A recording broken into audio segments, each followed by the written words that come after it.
So what we've got here is a Yamaha WR500. It's a 1992 model, and it's a bike I've been after for quite some time really, and it came in on the last container and I got it running, and then got injured and been no chance of riding it. So anyway, so the job is basically I want to get it to a very good riding standard, so that when I'm fit and I can go out again, I can take it out trail riding and maybe do a bit of enduro with some of my mates.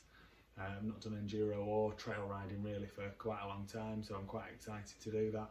And I think this is going to be an absolute and utter weapon. Maybe not as light and easy to use as like a modern KTM 300 or something, but I think it'll be a very, very, very cool bike, and I'll either love it or hate it. I'm hoping I'm going to love it. There we go.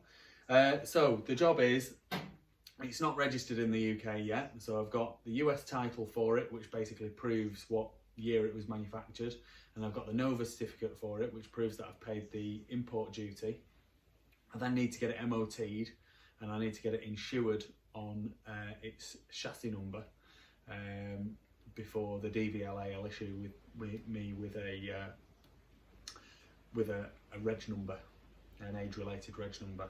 So for it to go through its MOT, it's got to be road legal and everything like that. So it needs quite an in-depth service. So one of the things, the front brake's not working very well. I did have a look at bleeding it up when I got it running a few weeks ago, and it's sucking in air. So I've got a caliper and master cylinder rebuild kit. So I'm going to do a little in-depth video on rebuilding the caliper and the master cylinder, and then that'll sort the front brake out.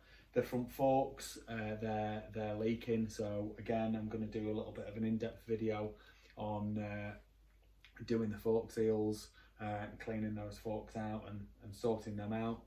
It needs new tyres and mousses. Strictly speaking, the mousses shouldn't pass an MOT, but we'll probably stick some tubes in and then swap them over. The tyres are rock hard. They're always absolutely rock hard when they come over from America, because they've been sat in the sun. The heat dries them out and they're just solid, so they're very difficult to get off. So it's not a pretty sight. So yeah, so new tyres to go on. And then I discovered this morning, can you hear that noise?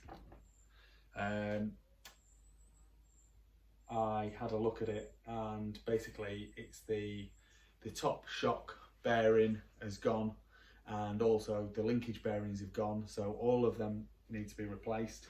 The clutch lever is pretty heavy. I was looking for a hydraulic clutch for it, and I found the hydraulic clutch kit to put on this bike, but there's none in stock. So what I've done, I've already got a new clutch cable for it, which should help the situation quite considerably. And then I've just ordered a light pull. It's made by a company called Wirtz. A light pull clutch, perch and lever, which should make quite a considerable difference. Probably the cable will make a huge difference anyway, but then with that light pull, perch and lever, that'll also make a significant difference. And then usual bits, brake pads, gearbox oil. I've already talked about the forks, chain and sprockets, new spark plug, got a new air filter there, and then just a general going over the bike really. So like I say, I'm going to do a few bits and pieces to it now, and then I'll do a couple of in-depth videos of the linkage and the shock bearing, the front forks, replacing the seals and just general check over, and the front brake rebuild, and so I'll be doing those videos over the next couple of days. And obviously once those bits and pieces are all done and I'm happy that it's a roadworthy bike, I can take it for an MOT. Once I've got the MOT, I can then send off to the DVLA, and then hopefully within a few weeks it'll come back as road registered, and I can get a number plate for it. And then once I'm feeling a bit fitter and my knee's a bit better and I know what's going on with it, I can take it out for a bit of a ride and do a bit of a ride out video with it as well. Because I'm very, very, very excited to get to ride this bike. I think it's going to be an awesome thing. I've heard some great things about it. Obviously, it's an air cooled engine, so it's, you know, it's not the most up to date thing. But I think with 500cc 2-stroke, it's going to be mega enduro. Well, definitely a trail riding tool. Anyway, I think it's going to be fantastic.